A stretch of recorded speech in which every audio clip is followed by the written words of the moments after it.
to another episode of Debatable with your hosts, Sina and Kyle. I'm Kyle. I'm Nina. For today, we're going to talk about apologies and forgiveness as well as the culture around it. So, to start things off, we wanted to give an apology for our own because we know we haven't been uploading consistently despite repeated promises to do so. You'd expect that after nearly 2 years of doing this, that we'd be able to get the hang of it by now. But to be honest, actually, we don't.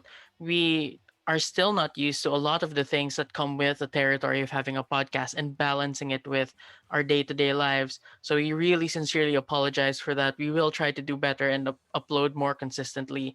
We have been doing talks about, what are we going to do moving forward, and we do have a lot of plans for our second year as debatable. Third year, actually. Third year, dang. Yeah. Yeah.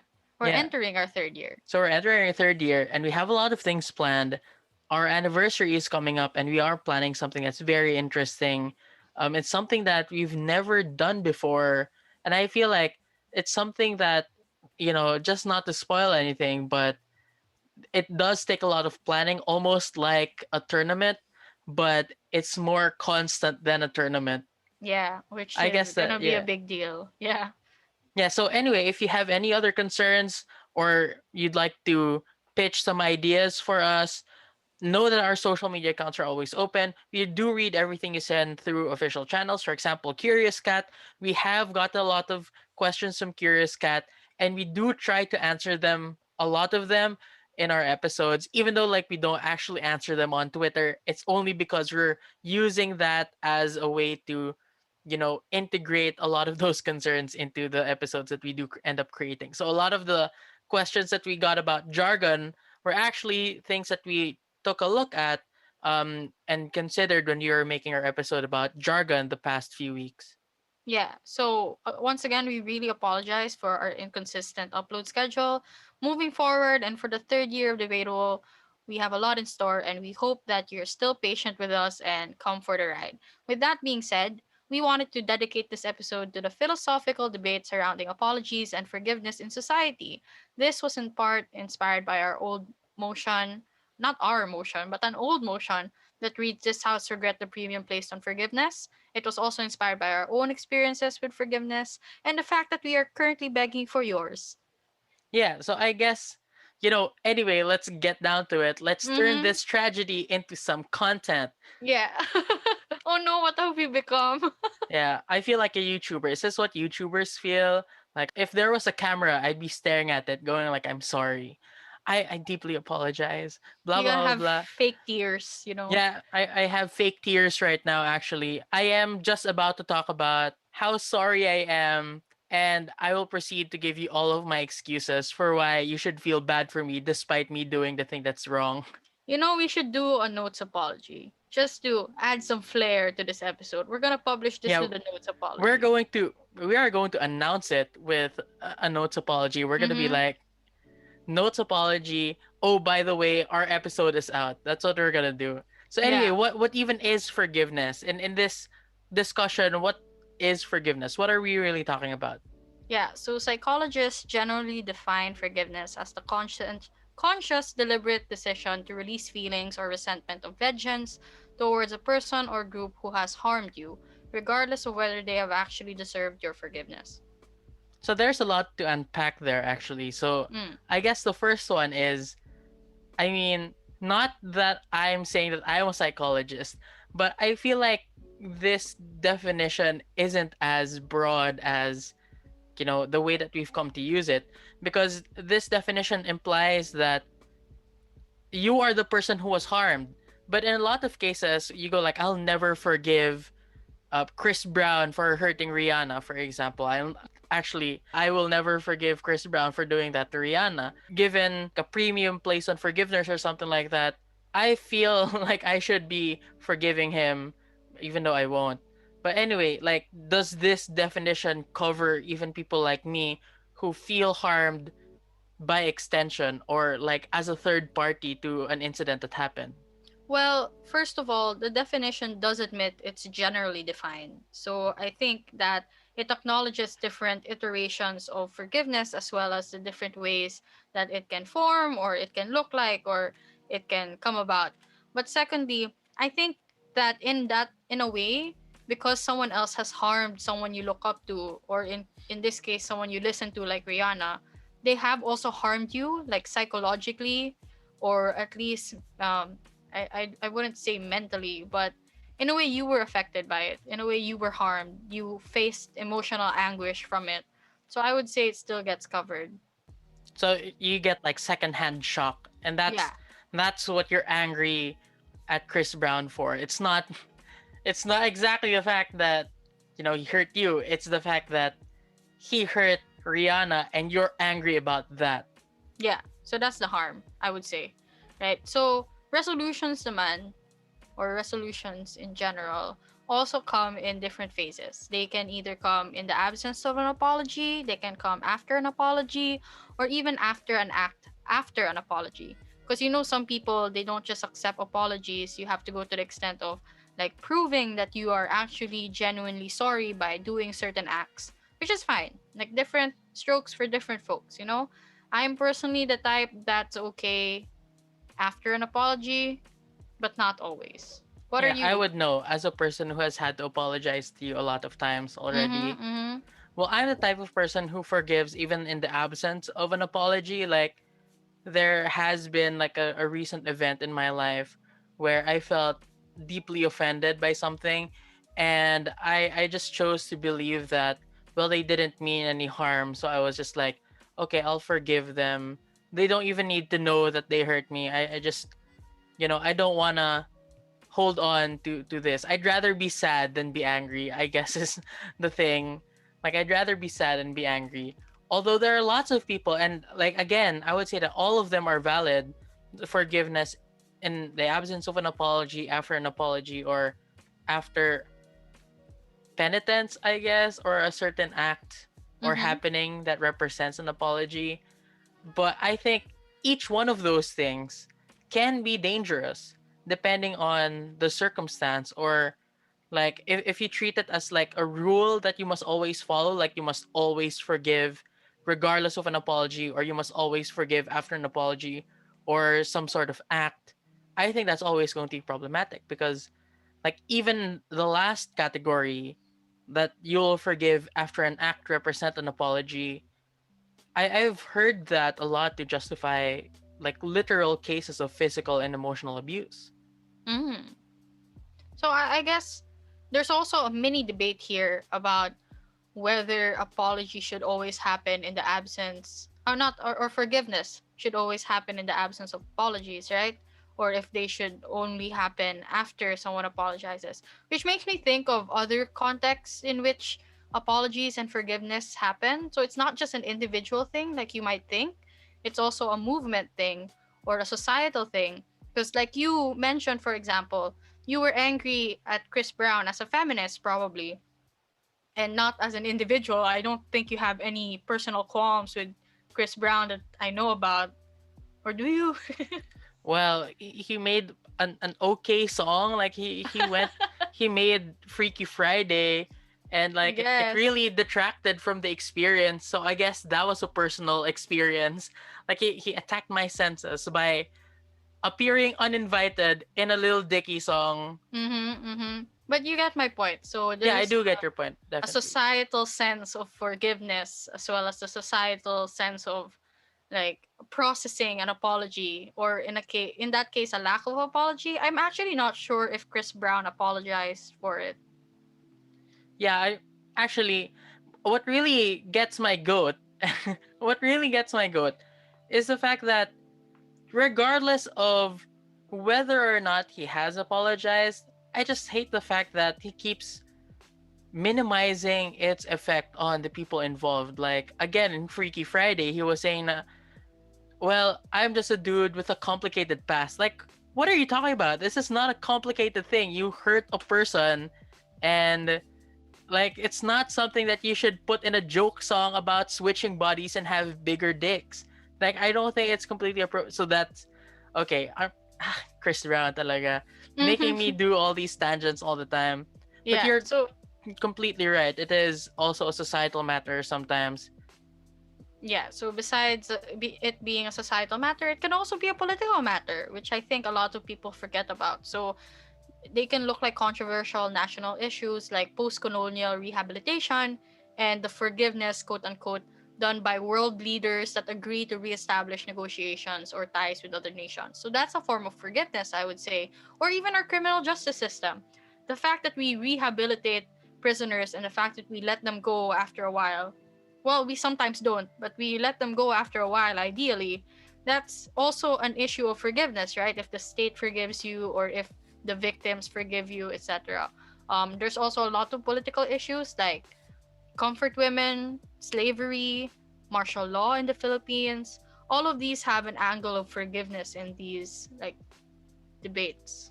Yeah, or moving on, as the Marcos apologists would like to say, like, just move on. That was like 40 years ago, not knowing that 40 years ago, like, the victims of those events are still alive today. But I like that you were talking about political matters. I'd like to add that for a really long time in our criminal justice system, or at least in our justice system, we have had this idea of a condemnation doctrine, or Mm. the Aguinaldo doctrine. One of my favorite finals, I think it was L- LaSalle InterVarsity finals, the one Mm-hmm. that's on YouTube. The motion was about um politicians getting absolved from criminal liability after getting reelected. The prime Oh. minister, who was already a lawyer at the time, one of my idols. I'm not even a lawyer, and by the way, this is not legal advice.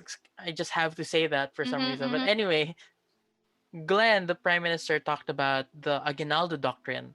The Aguinaldo doctrine held that when there was an administrative matter that was filed for events that happened in the past, and then you got reelected, then those administrative matters are deemed forgiven. They're condoned because of the reelection. So they use that as an intuition pump to say that, well, if you get reelected, that means that the general public does not care anymore about certain allegations of criminal behavior, and it should be forgiven. But Mm. that was actually abandoned, because at that time, the time that it went up, the time that they debated it, Binay was still a very important person because Judge Omar Binay was being accused of a lot of allegations of corruption. So people were saying that, well, he keeps getting reelected, and that means he's being forgiven again and again. So that was a big issue, and the court eventually overturned it and said, like, no, for these kinds of criminal activities like corruption, graft and corruption, no amount of re-election can save you from prosecution to that extent. Yeah, and I guess that makes sense because you could be re-elected over and over again exactly because of the corruption that you did, right? So it's like an endless cycle of being forgiven because of an act that caused you to cause that like apology, quote unquote, to Yeah, happen. yeah. So I guess that's one of the reasons why we have to reassess, like, the idea of forgiveness, because there are some things that we should not forgive, or that the act of forgiving makes them more likely to commit similar acts in the future. But are there any cases where it's better to just forgive than it is to, I don't know, like, force forcibly hold people accountable, I guess? I guess that's already an issue of who really benefits from forgiveness, right? Because I would argue in some cases that forgiveness isn't about the person you're forgiving, but it's about the forgivee.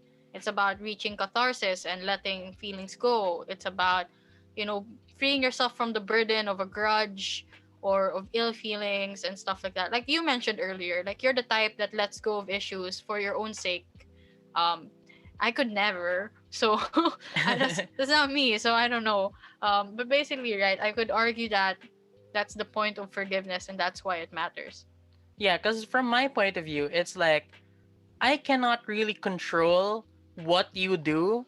Like, I can't control if you're going to give me an apology, or I can't control if you're gonna do some act of repentance, but I can't control my reactions to you, which is like, I can choose to let go of this anger.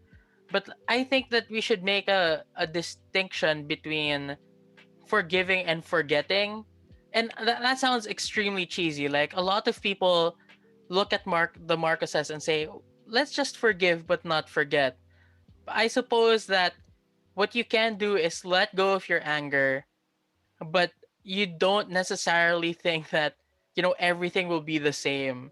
Like, I'm not gonna vote for you or anything, but I'm not angry with you anymore. Like, I Yeah, I don't guess that trust makes you, but I'm sense. not angry with you. That makes sense. But I would also argue that, as an individual, for example, constantly forgiving is also rather taxing. So it could be cathartic, but it could just be taxing for a person that gets betrayed over and over again. Or as a feminist, for example, that has to forgive every person that catcalls them as they're walking down the street. Like, there is a limit, I would say. Or if there's no limit, there shouldn't have been a threshold to begin with, and you shouldn't have been forgiving certain things to begin with. So there's a tricky balance here, right? I guess that's also an issue of what things are worthy of forgiving. Should we blanketly say that everything should be forgiven or everything should not be forgiven? And if not, what's the standard? Do you think we can have like a graph to represent this like spectrum? Because from my point of view, you're saying that you can either forgive and not forgive, and the action that you're forgiving or not forgiving for could be grave or harmful, or not grave or harmful. So it could be a big deal or a small deal, and you have a choice to forgive or not forgive. So you have four scenarios that might happen. So assuming this was a debate, you could have like a spectrum kind of analysis where, well, if it is, if you're going to forgive a very harmful action, that might not be a good thing for you. Like, the debate isn't about, you know, forgiving a criminal who committed a crime against humanity, obviously, right? But it's Mm-hmm. also not about forgiving someone who just like accidentally took your pen, because that's like not severe at all. So I suppose like the debate here is, you know, not forgiving grave things and forgiving grave things. Maybe it is just about grave things. Because if it was about minor things, it's pretty straightforward. There's no legitimate reason to hold a grudge over a stolen pen, unless you still remember who steals your pens. I Yeah. honestly, you remember who steals your pens? Yeah. Don't you? No, I lose Oh, pens thank all the God. time. Thank God. Because if you remember who steals your pens, I'd be in a lot of trouble. Lol. No, I always knew you stole my pens. I just kind of let it be. I have many pens, you so there's you that. forgave me. You forgave me is what you're saying. No, In I the absence of forgot an you. so I forgot you. that's the, yeah, that's the wild card on opposition. Like, no, forget about forgiveness. How about just being Forgetting. forgetfulness? Yeah. Yeah. So I guess who benefits from forgiveness is either the person or the forgivee. Because they're Forgiver or for, forgivee. yeah, forgiver or forgivee. Yeah. Yeah. So I guess like, again, like, to summarize what you're saying, if the point of view that we're taking is the forgiver, they have a benefit because they have like an internal scorecard thing of just letting go, having catharsis. But what would a forgivee, a person who is receiving the forgiveness, have to gain? Well, there's also catharsis on their end. Like catharsis goes both ways, I would say.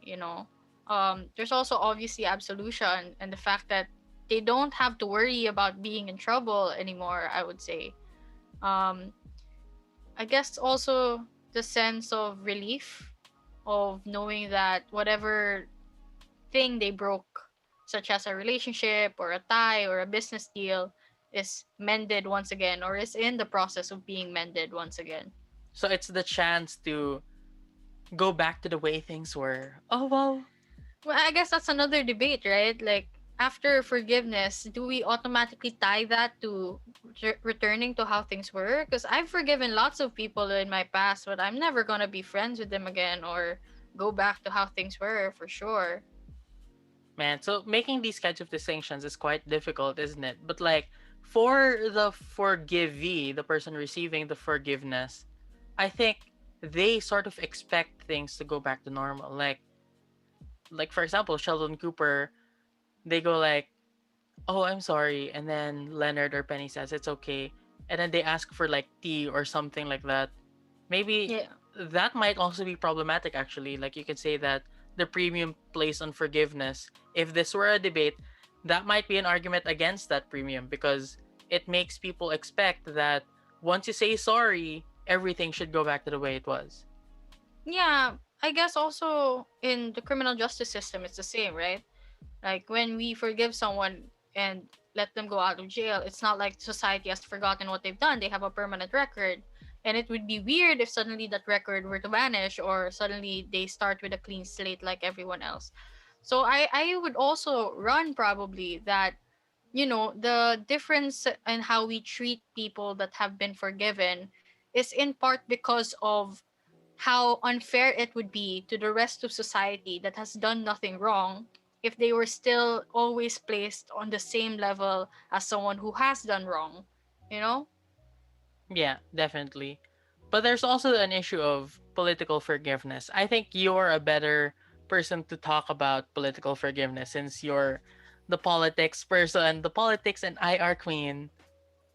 Yeah, well, in political forgiveness, I think it's rather straightforward, right? A lot of countries get into war, they get into conflicts, but in a lot of times they still have to maintain ties and negotiations with other nations. So how do they balance that? They have this concept of diplomacy, which in my head is just a fancy term for forgiveness and forgetting, because a lot of diplomacy relies on a country's ability to move past the past problems and move past all the historical injustices that one has committed to another. So there's that political issue. So that's international, I would say. But again, there's also a question of, is diplomacy always worth it? And sometimes is isolationism justified? For example, Japan has not apologized to us. I mean, yeah, Japan has not apologized to us for comfort women. Um, and I don't see it happening anytime soon. Yet, Japan gives us a lot of aid and a lot of money. The question now is, would that be a substitute for forgiveness? For an apology or no? Yeah, I think we have to assume that I in my opinion, it's not enough of an apology because I feel like apologies and like reparations in general, they can be material or symbolic. So an apology is a symbolic form of reparation. So I suppose that, getting aid, that might be material reparation for the damage that they caused to us, their former colony. But still feel like there should be at least some form of symbolic reparation here as well. Like otherwise it won't be complete. But it's not really for me to decide. It's debatable is what it is. Yeah, it's for leaders to decide. And I would say that, is it really an apology if it wasn't labeled an apology? They just gave us aid. Are we meant to expect that this is their form of apology? What if they just gave aid? I think it's equivalent to, for example, you messed up or I'm mad at you, and instead of apologizing, you just give me random stuff. Like, am I supposed to take that as an apology? Or should I be expecting a verbal confirmation that this is your apology or way of apologizing? I would never do that. I would like for example if I hurt you, I would never just give you stuff. And that's why I made it hypothetical, a hypothetical scenario. I know you would never buy stuff. You don't like buying stuff in general. No, but I'm trying to explain why I think that the best thing is to sort of give the apology like verbally Mm-hmm. because like otherwise it feels kind of I don't know cheap like you're buying it. But to be fair, there are lots of families in East Asia who I've like talked to, and the children from those families say that they've never actually heard their parents say sorry to them. And it just put my entire life into perspective. Like I also have never heard my parents say that they were sorry to me, but instead they make it up to me by like I don't know, sometimes they bring me brownies or apple pie, something like that. And apparently it's an experience that a lot of children in Asia experience. It's not just a Filipino thing apparently. I've talked with people from Malaysia and Korea and talking about those similar experiences. So I suppose that forgiveness for them is based on a completely different set of criteria. So for me it is based on an apology, for them it's based on actions. Yeah, I think actions You know, the corny statement, actions speak louder than words. But I'm the type that just likes a lot of affirmation. That's probably a love language thing as well. I mean, let's not bring that into this, but it is true that your form of apology is probably affected by how you perceive love languages and what kind of love language you have. But I guess another question I have would be, like, is forgiveness always a good thing, especially when an apology can be weaponized in the process? Because I have experienced a lot of times where someone would say, "I already apologized to you. You're still acting upset. That's on you now. You're the bad guy now. It's your fault for being upset that I did something wrong. I apologize na eh." You know? Yeah, I get that, but at the same time, I kind of understand that view because there are some legitimate extents. Like if you are forgiven, there are some things that you kind of expect, like reasonably expect. Like for example, if there was something that you did that made the other person mad, I don't think it's reasonable for them to suddenly lash out at you for no reason. Like like I guess it's fine if you say that, I understand you still don't trust me, or I understand that you're still, sort of angry with me, even though I already apologized and even though you've already forgiven me. But like, it doesn't give you the right to hit me, I guess. Well, eh. I mean, just to clarify, I've never hit Kyle, and this is a story not about me. Oh, it's It's not just about. hypothetical. No, Nina's been the best. I'm not gonna say who, because that will get me into trouble. Jesus. Legally speaking. Yeah, legally speaking, but I mean, it's you can imagine that just as apologies can be weaponized by people who don't really have the best interests at heart, I think that forgiveness or the lack thereof can also be weaponized. Oh, Like, definitely, definitely. yeah, So I've like seen experiences where I've seen people tell me their experiences where um their significant other hasn't forgiven them, and therefore they had to buy so much stuff for their SO, and they still weren't forgiven. So I felt like this isn't anymore you trying to be repentant or anything. This is just this person taking advantage of the situation and trying to leech off of you, and that's not a good thing. But you'd be surprised how common that situation is. Like, they'd really milk it. Like, I will only forgive you after you do XYZ and do all my homework and wash all my dishes and clean all my clothes and do all these other things that you otherwise shouldn't do, you know? yeah, so I guess if people are abusive, it doesn't really matter if there's forgiveness. They'll be abusive either way. It doesn't really matter if there's an apology or if there's forgiveness. If the problem isn't the behavior of a certain person, it doesn't really matter if, because I since we're talking about relationships anyway, there are even relationships that are quite worse. It's not just do my chores or do my homework. It's that you hurt me emotionally. You committed a slight against me. Like, you looked at another girl. Jesus Christ. Nope, scratch that. You were being unreasonable this one time. Mm-hmm. I need to hurt you in order for me to forgive you. Like, as in physically hurt. Oh, yeah. Yeah, Yeah. that's horrible. And there are other people who they slip and say something that might be offensive. The other person might say something worse, and it will escalate because that's how they understand, like, forgiveness. The only way in order to forgive is for someone to get hurt and for someone to be okay with that. Yeah, so I guess the final question would be, if there's all these flaws to forgiveness, is it really still necessary for a functioning society? I think it might not be necessary for a functioning society, but for the relationships within that society, it might be necessary. So, like,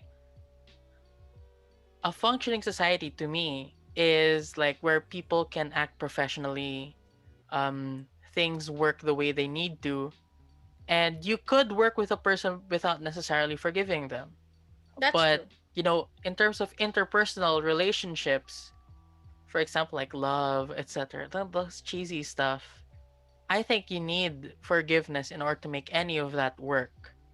But then, do you actually need those cheesy stuff in order to make a functioning Oh, society? Because, that's a different yeah, question now, I think I'm more inclined to say you're not able to have even a functioning society, because if you look at the political level or like a macro level of things, like without the institution that forgives in the rehab, like in during rehabilitation or in the criminal justice system, I don't think society would function if we just put everyone in jail and never forgave them, right? So I'd say you need a level of forgiveness for that, or we'd never have any progress as countries if we don't learn how to forgive.